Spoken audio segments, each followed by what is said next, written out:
నాకు తాగించావటే కగులించుకోగానే పోయమన్నారు.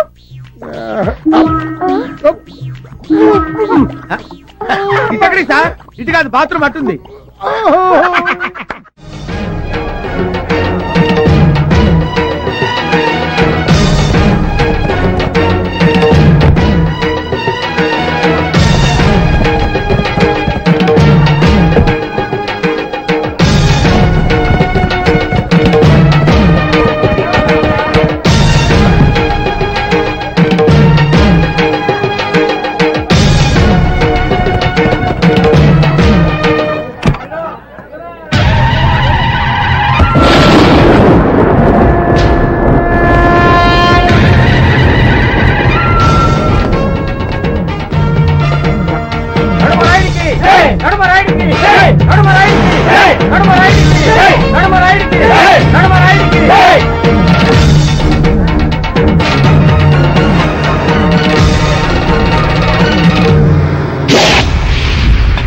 మా తాత ముత్తాతల గౌరవాన్ని, పరువుని, ప్రతిష్టని కాపాడతానని, ఆడిన మాట తప్పనని, తన మన భేదం లేకుండా తీర్పు చెప్తానని ప్రమాణం చేస్తున్నాను.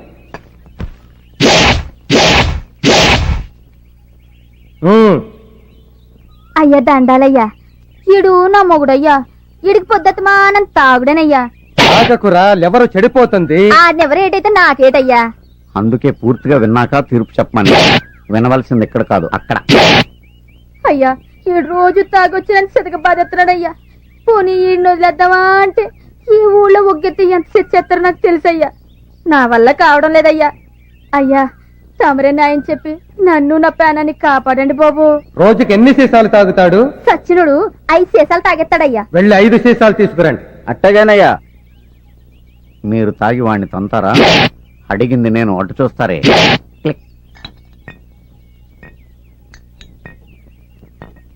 అయ్యా, 5 సీసాలు తాగి దీన్ని కొట్టుకుంటుంటే నన్ను గెత్తారా? తాగాక నీకే తెలుస్తుంది. ఎంతసేపు అయ్యా? 2 నిమిషంలో తాగేస్తాను. తాగమన్నది నిన్ను కాదు, దాన్ని. అదేటయ్యా? ఆడదాన్ని తాగమంటారేంటయ్యా?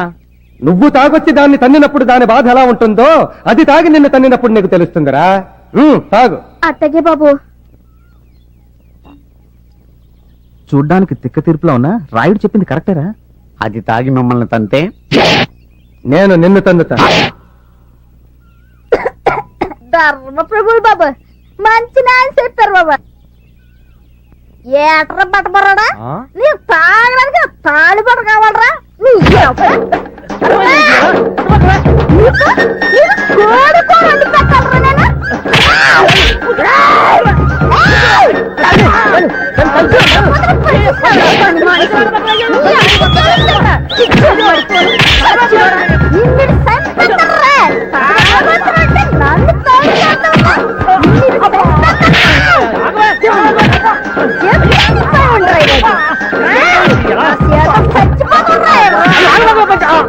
అయ్యా నాయుడు గారు, బుద్ధి వచ్చింది. ఇక్కడ జన్మలో దాన్ని తనను బాబు. ఎంత మందిలో ఎంత శిక్ష వేసినా దాన్ని తన్నను అంటున్నావే తప్ప తాగను అంటలేదురా నువ్వు. చూడు, వాడు జన్మలో తాగను అనే వరకు నువ్వు తాగి వాడిని తన్నుతూనే. అత్తగా బాబా, నువ్వు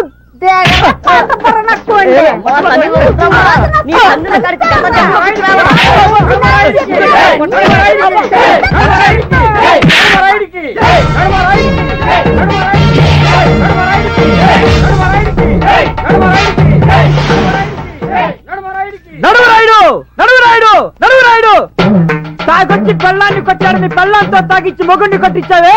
తాగొచ్చి పెళ్ళాన్ని చంపేస్తే సచ్చిన పెళ్ళంతో మొగుడిని ఎలా చంపిస్తావు? చెప్పు, చెప్పవయ్యా.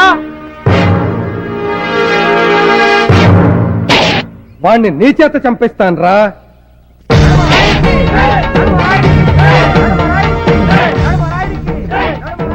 అయ్యా, వీళ్ళు హైదరాబాద్ నుంచి వచ్చారు.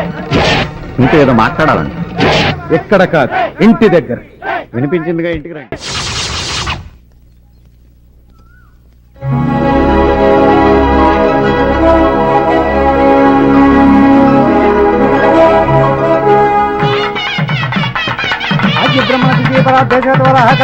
వచ్చేసాడండి. ఆపమని చెప్పొచ్చుగా, అలా చూస్తారే. ఓ, కొత్త వాళ్ళు ఉన్నారనా? ఆపండి, ఆపండి. రండి, కూర్చోండి. అలాగే అండి. మిమ్మల్ని కాదు వాళ్ళని. మీరు రండి. ఏంటి రాయుడు గారు పెళ్ళా? అవును, ఎవరిదండి? మా అమ్మాయి. ఎప్పుడండి? తెలియదు. తెలీదా? అవును, తెలియదమ్మా. 7 నెలల క్రితం మా అమ్మాయి తిరుపతి నుంచి రైల్లో తిరిగి వస్తుండగా అర్ధరాత్రి ఎవడో దొంగ వెధవ ఒకడికి తుపాకీ చూపించి వాడి చేత బలవంతంగా మా అమ్మాయి మెడలో తాళి కట్టించాడు. తాళి కట్టించిన వాడు పారిపోయాడు, కట్టినవాడు పారిపోయాడు. కట్టించుకున్న మా అమ్మాయి మాత్రం వాడు తిరిగి వస్తాడన్న నమ్మకంతో ఎదురు చూస్తోంది. మా చిట్టి తల్లి ఆశ ఫలించాలని మేము ఆశగా ఎదురు చూస్తున్నాం. అతని గురించి మీరు పేపర్లో వేయించొచ్చు కదా? లేదమ్మా, ఇది మా ఇంటి పరువుకి సంబంధించిన విషయం. అందుకే మనుషుల్ని పంపించి వెతికిస్తున్నాం. వాళ్ళు ఏ క్షణంలోనైనా మా అల్లుడిని తీసుకుని రావచ్చు. తీసుకొచ్చిన మరుక్షణం పెళ్లి జరిపించాలని ఈ ఏర్పాట్లు ఎలా కొనసాగిస్తున్నాం. అమ్మా సావిత్రి, ఇలా రా అమ్మా.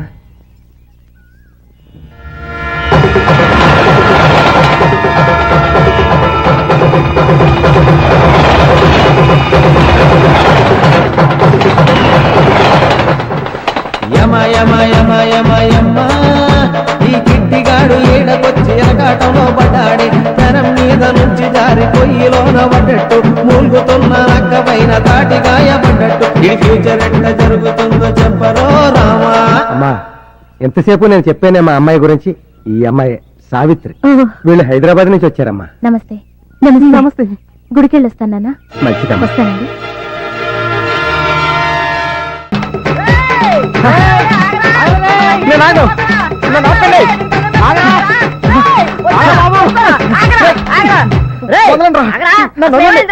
మాతో కూడా చెప్పకుండా పరిగెడుతున్నావు, ఏమేమో డేంజర్ లో పడిపోయినరా. డేంజరా? అవునరా, ఏదైతే తప్పించుకుందామని ఇక్కడికి వచ్చాను అంతకంటే ఇక్కడ ఎక్కువ ప్రాబ్లం రా. తెలుగులో చెప్పరా బాబు, అర్థమయ్యేటట్టు. ఇందాక నడువురాయుడు చెప్పాడే, రైల్లో ఒక దొంగ ఒకటి చేత వాళ్ళ అమ్మాయికి తాళి కట్టించాడని. అయితే ఇప్పుడు వాడిని ఎక్కడానికి బయలుదేరావా? లేదురా, ఆ అమ్మాయికి తాళి కట్టిన వాడిని ఎప్పుడు జరిగిందిరా ఇంత ఘోరం? 6 నెలల క్రితం నేను తిరుపతి నుంచి తిరిగి వస్తుంటే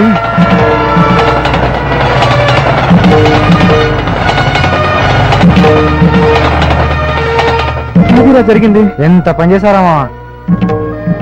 ఎలారా ఇప్పుడు? దారుణం, అపచారం జరిగిపోతుంది. ఈ ఊరికి అరిష్టం జరగబోతుంది. సరంగరాయుడు గారు సమాధి మీద కూర్చుని సిగరెట్ కూడా కాలుస్తున్నాడు. నడుమరాయుడు గారు అయ్యా, తమ వంశానికి మూల పురుషుడైన శ్రీ శ్రీ శ్రీ సరంగనాయుడు గారు సమాధి మీద కూర్చుని సిగరెట్ కాల్చి అపచారం చేశాడు. తెలియ కూర్చున్నానండి. తెలియక నిప్పు మీద కాలేస్తే ఏమవుతుంది? కాలుతుందండి. ఇప్పుడు నిప్పు పప్పు అవసరమా? అసలు విషయానికి రండి. ఊరి జనం పచ్చగా ఉండాలని, ఏ రోగాలు ఊరి దరిదాపుల్లోకి రాకూడదని, ఏ తుఫానికి ఊరు బలి కాకూడదని స్వచ్ఛందంగా సమాధి కాపాడ్డారా మా తాత సొరంగరాయుడు గారు. ఆ రాయి కింద సొరంగం ఉంది, ఆ సొరంగంలోనే మా తాతగారు సమాధిలోకి వెళ్లారు. ఆయన ఇంకా బతికే ఉన్నారా? ఆయన ఇంకా బతికే ఉన్నారా? మా గుండెల్లో, జనం గుండెల్లో బతికే ఉన్నారు. చరిత్ర చాలు, శిక్ష ఏంటో చెప్పండి. నువ్వు మా తాతగారిని అవమానపరిచినందుకు ఆయన వారసులమైన మా ఇంట్లో 15 రోజులు పాలేరుగా పనిచేసి సొరంగరాయుడు గారి ఆత్మకి శాంతి కలగ చెయ్యాలి. శిక్ష రేపటి నుంచి అమల్లోకి వస్తుంది.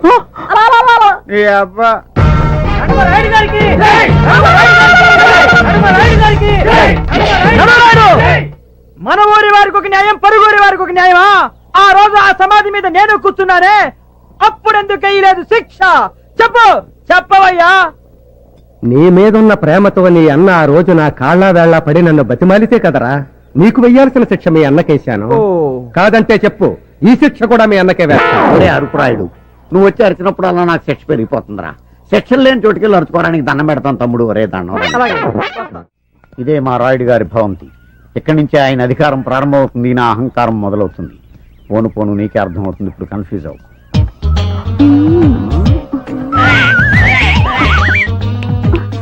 బయట వేసుకునేది కప్పుకునేందుకు, విప్పుకునేందుకు కాదు.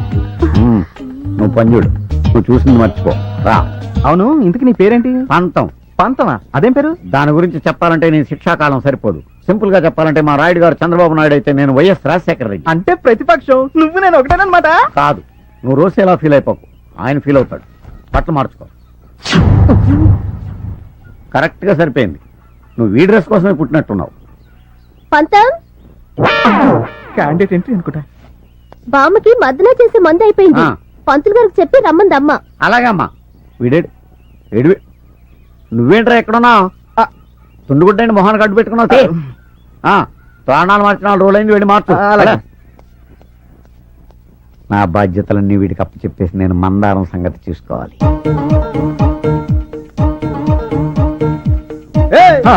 వినట్రా మా స్వరంగరాడి మీకుంటుంది. ఆయన కాబట్టి చిన్న చెప్తాడు వదిలేశాడు. నేనైతేనా నీ చర్మం ఒలిచి కొత్త టోన్ తయారు చేసేవాడిని. ఏంట్రా సుడు గుడ్ల గుబలాగా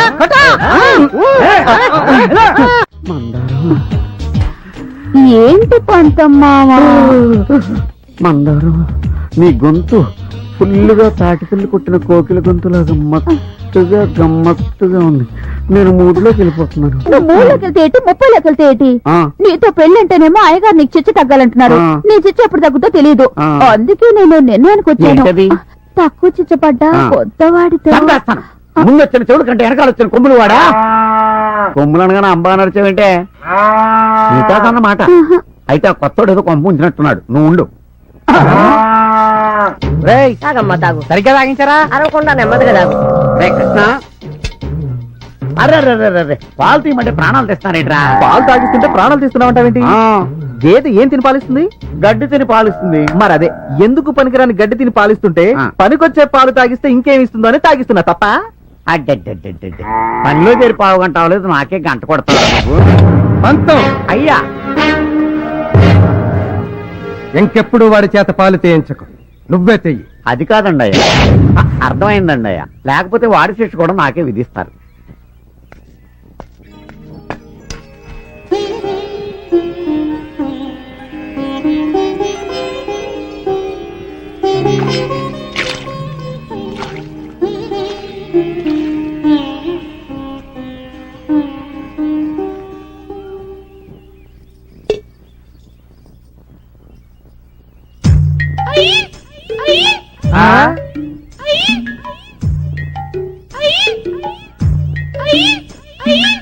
అదేంటి పంతం, ఆవిడ గెంతుతూ వెళ్తుంది. భర్త అడుగు జడలో నడుస్తోంది బాబు. ఓహో. పతివ్రత లక్షణం. నువ్వు కొత్తోడు కాబట్టి కంగారు పడుతున్నావు, మాకు అలవాటే.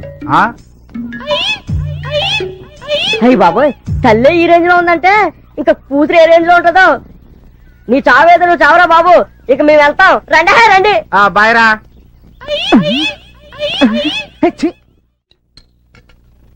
ఈ దెబ్బతో ఆడు కడుపులో కిడ్నీ కూడా బయటికి రావాలా?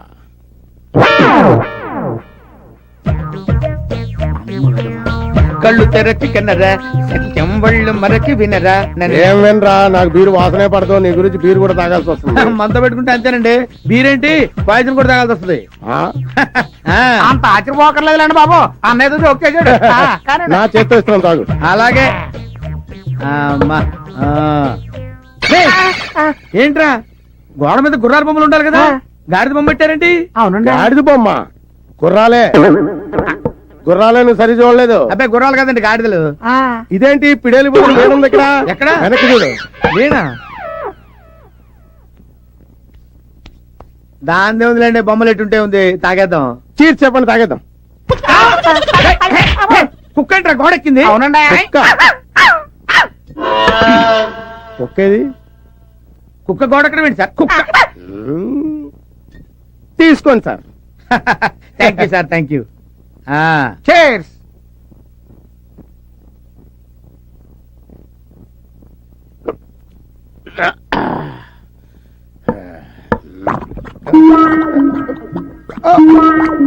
ఏంటి సార్, ఏమైందండి? 1 minute లో. అరే, ఏమైంది సార్? అరే, ఏమైంది సార్? ఏదో డిఫరెన్స్ వచ్చినట్టు ఉంది. బాత్రూమ్ అట్టేపుంది, వెళ్ళండి. 1 minute లో వస్తాడండి. ఒక గంట దాకా రాడండి బాబు. ఏంటి, నడుగురాడు లోపల ఉన్నాడా? ఉన్నారయ్యా. తప్పకుండా తప్పండి, తప్పకుండా. ఏమిటి మీ సమస్య? ఇప్పటికి 3 సార్లు చెప్పా. ఏంటయ్యా మీ సమస్య? సమస్యలా రాత్రిపూటేనయ్యా. ఏంటి, కొంచెం విడమర్చి చెప్పు. రాయుడు గారు, మా అమ్మ నాన్న నేను పెద్ద మనిషి అయినప్పుడు ఈ మంచం కొనిచ్చారు. దాని మీద కదా కాపురం చేయాలి. కరెక్టే. అది ఎలా కుదురుద్దు రాయుడు గారు? మా తాతల కాలం నేను మంచి ఇది, దీని మీద కదా కాపురం చేయాలి. వీడు కరెక్టే.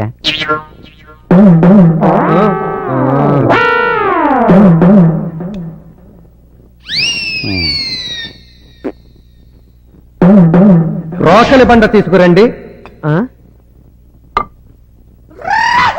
అయ్యా మీరు దీన్ని కిందెట్టుకుని తీర్పు చెప్తారా?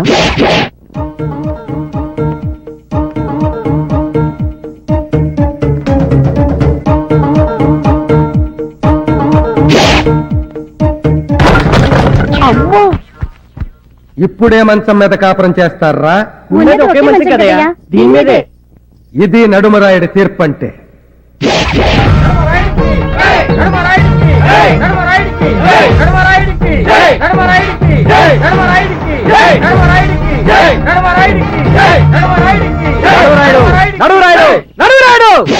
రెండు మంచాలున్నాయని ఒకదాన్ని ఇరుగ్గొట్టావే, అదే ఇద్దరు పిల్లలుంటే ఏం చేస్తావు చెప్పు, చెప్పి కదులు.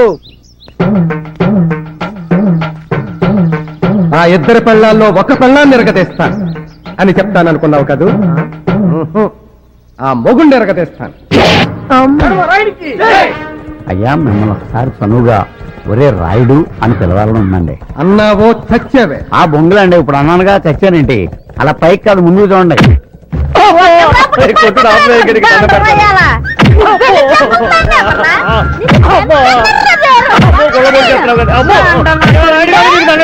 నన్ను రక్షించండి, ఇంకా జీవితంలో దీన్ని కొట్టను. ఇంకా బుద్ధి రాలేదురా నీకు? అన్నను అంటున్నాదే తప్ప తాగను అనలేదు. చూడు, వాడు తాగను అనే వరకు నువ్వు తాగి వాడిని తన్నుతూనే ఉండు.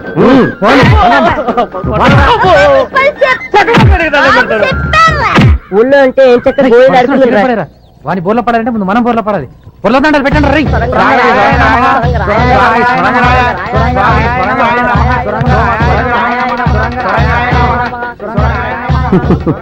చూడరా పంతం, మా పూర్వీకులంటే వాళ్ళకెంత భక్తి. నాకేదో అనుమానంగానే ఉందండి. అనుమానంతో బుర్ర పాడు చేసుకో.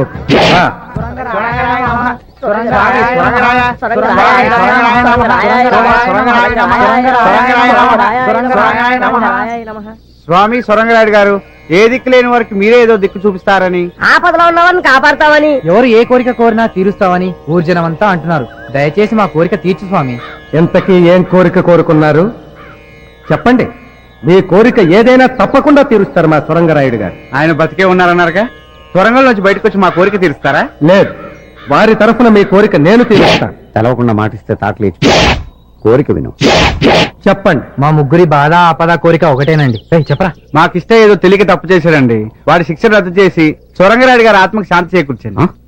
చూసారా, ఇప్పుడు మీరు వాళ్ళ కోరిక తీర్చకపోతే సొరంగనాయుడికి మహత్యం లేదనుకుంటారు. తీర్చారనుకోండి, శిక్ష పూర్తవునట్టే. ఇది మీకు ఒక అగ్ని పరీక్ష. చెప్పండి వాళ్ళకి. తప్పకుండా మీ కోరిక తీరుస్తాను.